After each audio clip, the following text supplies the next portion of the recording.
Hi, I'm Ken from Avvora Finance. John. I'm John Gilmovich from Real Property Manager. And I'm Debra from the Property Frontline. And you're with Property Mythbusters. What we focus on is busting myths about the property buying space. And today we're talking about the myth that it's not worth changing service providers or banks midstream.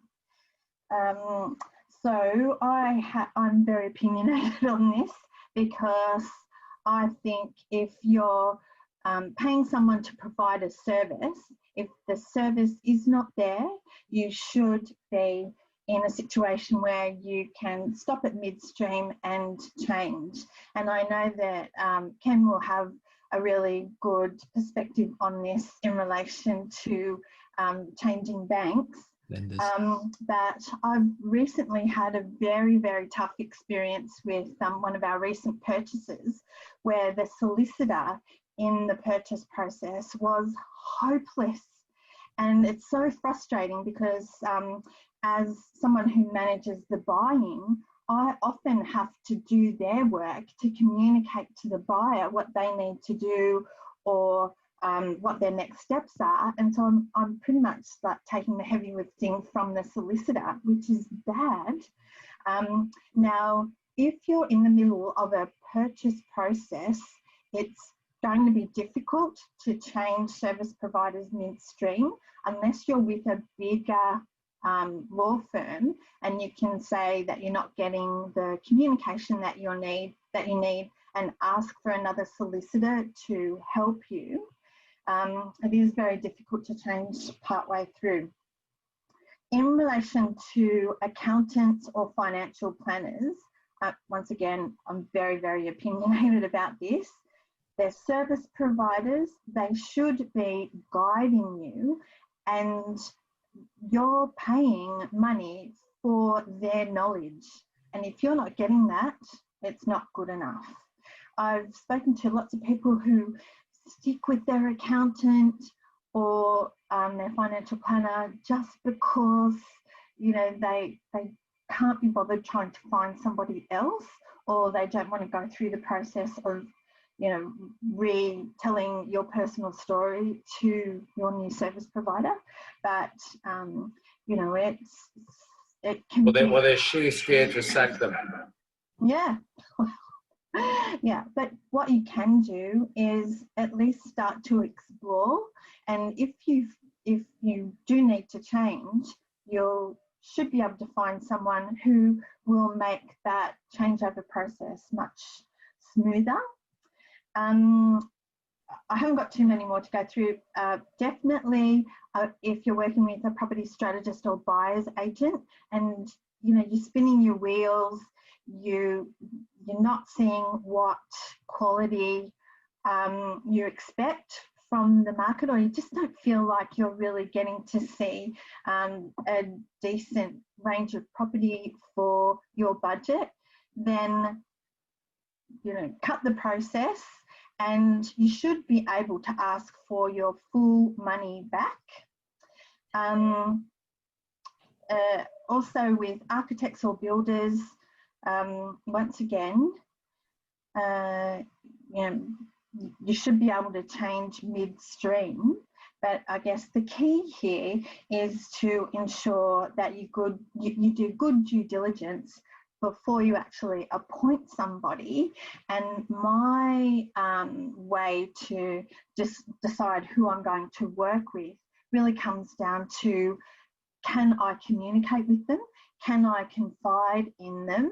And do I feel like they're going to be, you know, guiding me rather than, you know, pushing me forward? Or if I have to chase someone up, I haven't got time to do that. So I think if you're paying for a service, it should be delivered. But my biggest tip is don't pay the full fee up front.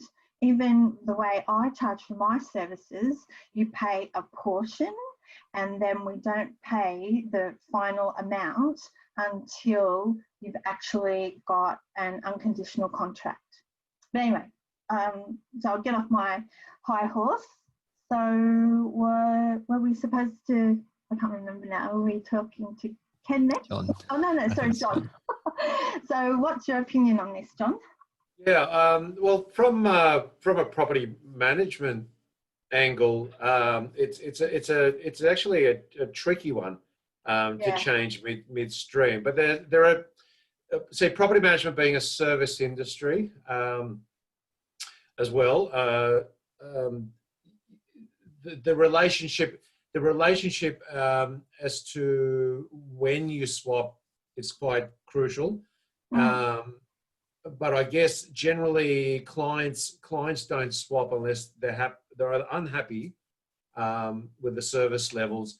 You've caused an issue through what I call preventative mismanagement. So things that could have been prevented. For example, one of the big ones is, over maintenance, like you haven't followed through on the maintenance issue, and all of a sudden the pipe has burst and flooded the property as a result. So preventative things, tenants falling behind in their rent and you haven't, chased it up, or it's too late by the time you start chasing them. But the that sort of challenges can start right at the beginning when you're actually taking the property to the market to find a tenant. So because real estate is transactional, whether it's sales or property management, and really we're just judged on whether we can get a deal across the line. So if we're not getting the deal done, and we're not getting a deal done in a timely manner, and in property management world, Deborah, that could be really, I think the tolerance level of a vacant property is roughly around about 4 weeks. So if you haven't found a tenant within 4 weeks, then ultimately you're going to be start to think, well, is this agency or is this agent really going to cut it to basically get me a tenant? But the failure in this market is not really so much like the investors know it's a challenging market. Like the market has changed, and we've only got X amount of pool of tenants out there. Yeah.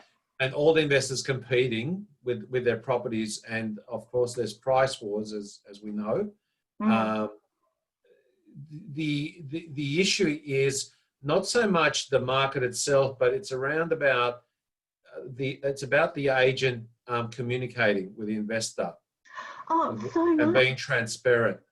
Yeah. And that's when you can have a fall down. So if there's silence, if you're a property owner, there's complete silence and your agent's not communicating with you at least twice a week during a vacancy, you start to wonder, really, am I just a one property amongst the dozens out there? I'm just a number, rather than a client who's needing to be communicated with, and some transparency around that. So if there's kind of silence, if your agent and property manager is not delivering data around what's happening in the market, the actual results of your property, the open house results, some statistics around, well, how many people are browsing my property on the internet, how many inspections are being booked in, and we have all those tools at hand to deliver that. Maybe dropping the price reduction discussion, which is actually a difficult discussion to have. With investors. It's not easy to have those discussions, and some property managers are not comfortable because it's really delivering bad news. Even though it's not. But I think the property management space has become so technical and legalistic, if that's a word.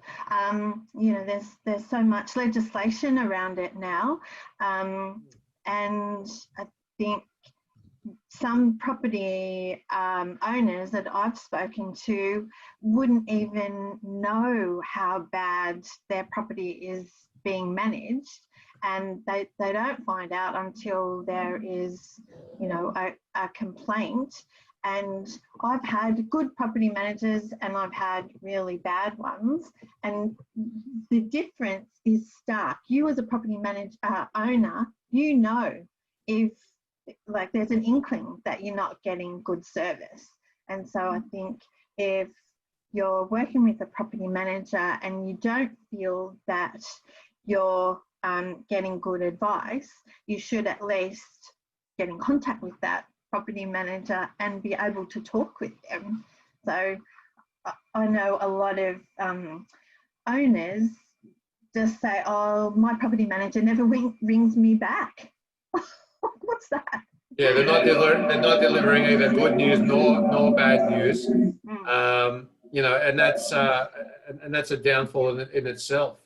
You know, they should be delivering both, because the investor does want to know what's going on. And you know, the bottom line is, if you know, if you're just not getting, you know, that service level you think you deserve, although it's challenging to find, you know, great property managers out there, they are out there.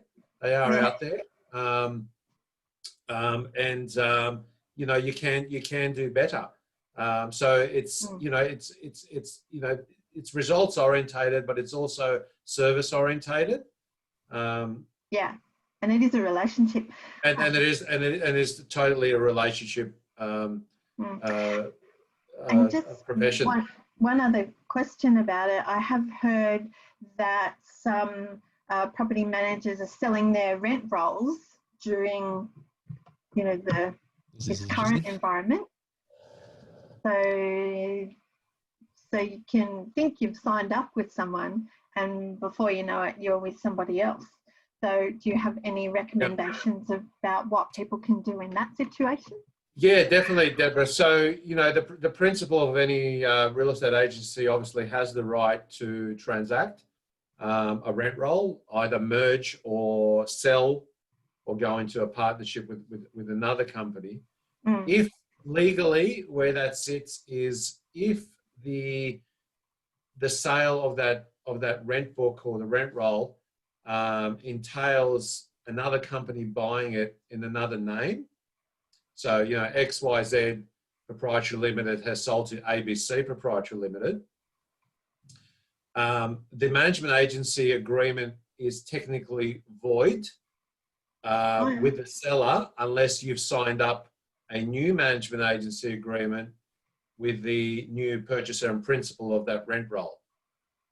You have a right to walk away at that point of time if you don't feel right about that situation and where your property is actually heading and by who it's managed. You have a right to walk away, and you have the right to walk away immediately without any formal notice periods being served.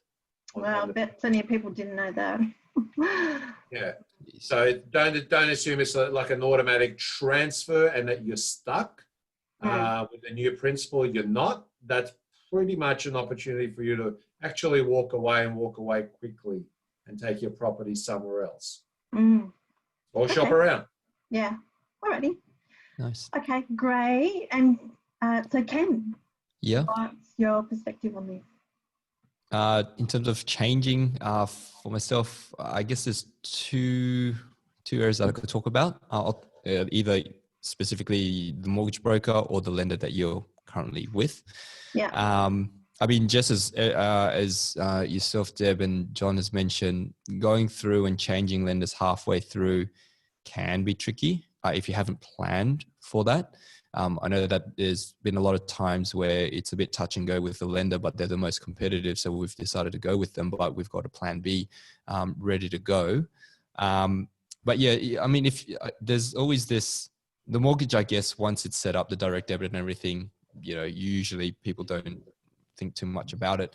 And if, you know, there aren't a lot of ads about, you know, where the interest rates are at and things like that, it does kind of, you know, out of sight, out of mind. You just kind of see the money go away, or just the payments just being made and they kind of look after themselves and you just don't need to deal with it. But yeah, look, definitely it's always good to kind of keep tabs. And, you know, maybe there may be a bit of resistance to change. You know, you'd have to go through the whole application process. It's just a bit of work. You'd have to provide all the documents and, you know, go through all that. And then on top of that, when you change lenders, you might have, you know, you really might feel comfortable or familiar with your current net banking setup, and having to learn a new system. But look, there have been instances over a 3-year period, let's just say, because usually when I forecast, you know, what the savings would be, I usually do it over 3 years as opposed to 30 years, just because it's a nice time frame for, you know, when to review, and also if things change. 3 years is a decent amount of time. And look, you can save, like, there have been clients that have, you know, saved like 30,000, right? Wow. They could, like, the anticipated savings would be 30,000 over 3 years, if things stayed the same. So once they've entered the loan. So, I mean, when you're weighing those things up, you know, how long is it actually going to take to look at a different lender? If you're doing it yourself, yeah, probably would take a little bit more time. If you've got a broker, it'll be a little bit more efficient. You can kind of pass off and have someone look after that for you, and leverage their technical skill sets to find a loan, structuring and everything. But yeah, look, it can be a significant amount of money, especially and generally speaking, the longer that you haven't reviewed your loan and you stayed with the same lender, more often than not, the discrepancies are a lot larger. You know, so I'm kind of looking at a client who's, I think their investment rates are sitting at about 4%, which, you know, could be at least like 1% off the mark. Yeah.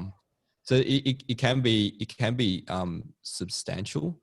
So definitely have a look. And some of the other things in terms of changing lenders once you are with the lender is, when things change, you want to get cash out to do a renovation, or you want to get equity out to purchase a property and things like that.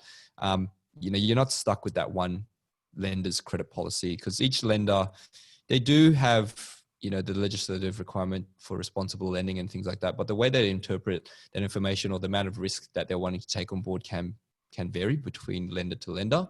So a good example, and this is not really the case anymore, but previously, maternity leave, if you were on maternity leave, you basically couldn't include your return to work income. So if you were on maternity leave, you need to basically wait until you return to work. More recently, and when I say recently, maybe 12, 18 months, some lenders have been accepting maternity leave as long as you kind of prove that you're able to return back to work. You get a letter from the employer. And that could be the difference between having to wait, you know, it could be like 6, 9 months, a year, even sometimes, to do what you want to do, just because you don't have access to the money. You know, the lender's your current lender's saying, no, we can't increase it because you're on maternity leave. You can kind of go to different lenders. So there are benefits to kind of reviewing your home loan, apart from the obvious, which is the savings that you can get. It's just, you know, making sure that things tick over. The loan's doing what you want it to do. You've got access to the money. You can tap into your equity to do things, and, you know, keep your life plans on track, as opposed to delaying them based on, you know, a lender's policy. There are costs to changing lenders as well. So that's something to keep in the back of your mind. It's not always, it's something to consider. So, you know, you're looking at some government, you know, stamp duty, not stamp duty, but mortgage registration fees for the incoming and outgoing lender. You probably have a discharge fee from your lender. If you're on a variable rate, could be like $700. If you're on fixed rates, completely different. You could be up for significant break fees for that. So prior going in, you might want to think about that.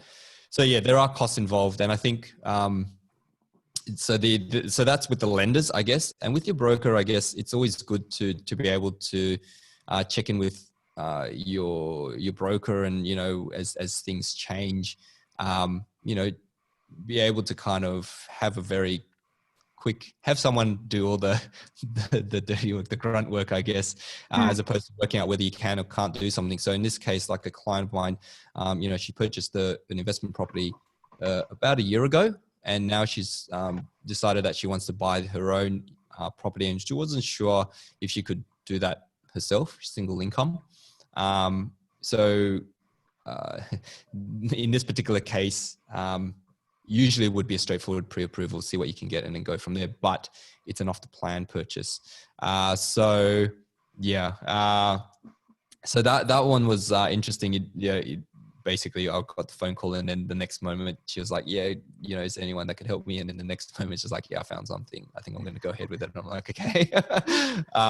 But there was a grace period. There is a grace period of like 14 days cooling off.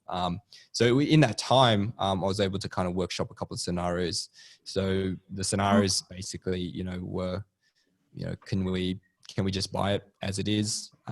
Do the numbers stack to just keep both? Do we have to sell it? Is there another option?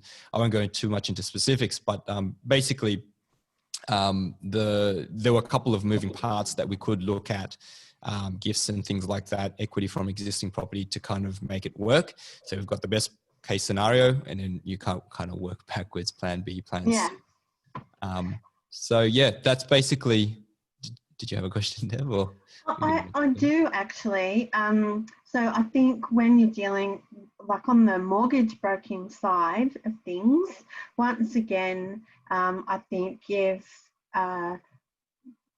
buyers are in a situation, or property owners are in a situation where they're having to chase for information, then I would say that I would put that mortgage broker kind of a bit on notice. Or I've heard of situations where, the documents keep turning up wrong, or the documents don't turn up at all, and mortgage brokers will say, oh, it's the bank. If you hear that too many times, the mortgage broker should be running the gauntlet on that for you, shouldn't they? Yes. I've unfortunately had to deliver that kind of news. I mean, like sometimes it really is being an intermediary, I guess. And even if you were to deal with the banks directly, I mean, maybe it's because we kind of check these things and they get picked up, and then we have to kind of, deliver. But I've had a lender like send me two sets of documents, and they got it right the third time. Oh. They didn't change the interest rates. Yeah. Or the loan splits. In a falling interest rate environment, providing you're outside your fixed term period, how many has, like, if let's say whether it's an investor or a homeowner picks up the phone and actually speaks to their bank directly with negotiating a better rate. How many times can they actually do that? During the course of the loan period, or is it unlimited time? You pick up the phone and say, "Can you give me a better deal or better rate?" Because I know, the RBA's just announced an interest rate fall, and like how many times can you actually pick up the phone and negotiate? I think you can. Technically, there's no limit. Like There's no limit. I mean, it just takes time, So if you do it a couple of times and they say no, you might be discouraged to do it. But no, there really isn't. There really isn't a set amount. And I think sometimes they may not do something. It's quite interesting because sometimes they'll say no at the start if you were to call them.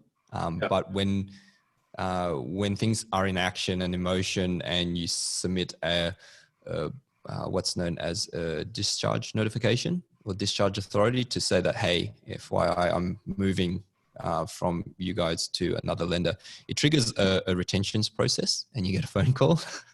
And sometimes it'll be a different tune, because I guess it goes to a different department, right? One's customer service and the other one would be retentions. They may have a process to shift you over to the retentions team, but I'd probably say that would be the team that you would really want to be talking to, because it's their job to kind of keep their clients, or keep the borrowers with them, as opposed to letting them leave. So they'd have a different mindset as opposed to maybe customer service or something like that. Yeah, because it's not always the way that let's say an general interest rate drop happens, but the banks don't follow through. Yep. With passing that on. No. In most cases, they don't. Yeah. So it's okay to pick up the phone and say, well, 100%. You know what? I've been shopping around. You know, I'm looking at a better deal elsewhere. What can you do for me? Yep. Sort of is usually the conversation. Yeah. You might get a better response if you were to maybe reference, like when you're doing your research, reference a peer lender. So usually the major banks will kind of look at each other. The non-major banks, they'll kind of tier themselves out and kind of reference each other as well. So that might help as well, because usually there are lenders who are quite competitive, but they're, you know, a no frills kind of, there's not much in terms of, you know, the features on internet banking and stuff like that, the support, there's no branch network. So it depends on what you want. But basically, if you were to reference a lender, a similar lender, who they kind of deem as their competitor, as a peer, you could kind of, you know, I guess the request that you're putting forward to kind of review the interest rates carries a bit more weight, and you might, you know, get a little bit more traction, as opposed to, you know, referencing, I can't name lenders, but like referencing, you know, really, really small lenders and saying, yeah, just a smaller and just saying, because yeah, the lenders would like, they'd never, you know, compete, or they've got different, you know, risk profile, risk appetites and things like that, demographic targets, target markets and stuff like that. So they won't really go towards that route. But if you choose a similar lender, yeah, definitely, you know, they definitely would kind of consider that, and you might kind of get, so the savings might be smaller, but, you know, and I guess that's where a mortgage broker kind of fits in. You know, you can kind of assess whether you do want to stay with that lender or not. They may sometimes give you a small discount, but yeah, because like for them, you know, a home loan is a product. It's and pricing, the way they set their pricing is dependent on a whole range of factors in terms of what they're wanting to do and things like that. For example, one of the major lenders probably were trying to play catch up in terms of growing their market share, and they were really aggressive with the fixed rates earlier on in the year.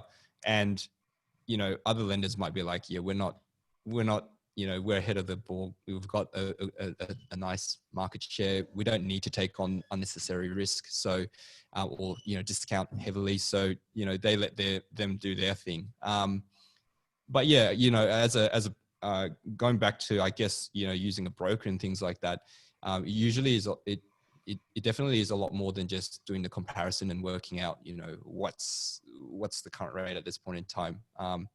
You know, there are other things as well, like changes in credit policy. Debt to income ratio is a big one, where one lender actually isn't wanting to look at loans where the debt to income ratio is higher than 6. So if you earn 100,000, they don't really want to lend you more than 600,000. And this was a factor in that scenario with this client, because if they were to keep both, you know, the total lending amount is higher, which means they may need to reduce the loan to value ratio on this new purchase from 80 to 70%, which then puts a burden on more capital. So, you know, there's a lot of things that kind of correlate, moving parts. You know, if we do this, then these are the parameters. If we sell and then we purchase it, we can do it 80%, and there's no issues with the, you know, debt to income ratio. And it's just, yeah, it just helps to have that. So if you are with with a mortgage broker or a lender, you know, and you kind of feel like, you know, you want to kind of see what else is out there, yeah, definitely just have a go. And usually it's having a conversation is not really a commitment in its sense. You know, you don't have to follow through with the new lender or new service provider. So have a chat and just see where it goes from there. That's what I would say. Yes, Rosanne. So I guess with all that, did you guys want to mention anything else before we wrap up, or? No, that's it for me. All right, perfect. So yeah, thanks for watching. We'd love to receive your feedback, and please join us on our search page, Property Mythbusters. And if you have any questions or myths, you can either, you know, leave a comment or reach out to us individually. You can contact Debra at propertyfrontline.com.au. John at realpropertymanager.com.au, and Ken or myself, Ken H at Avvora.com.au. Okay. That's all. Great. All right. See ya.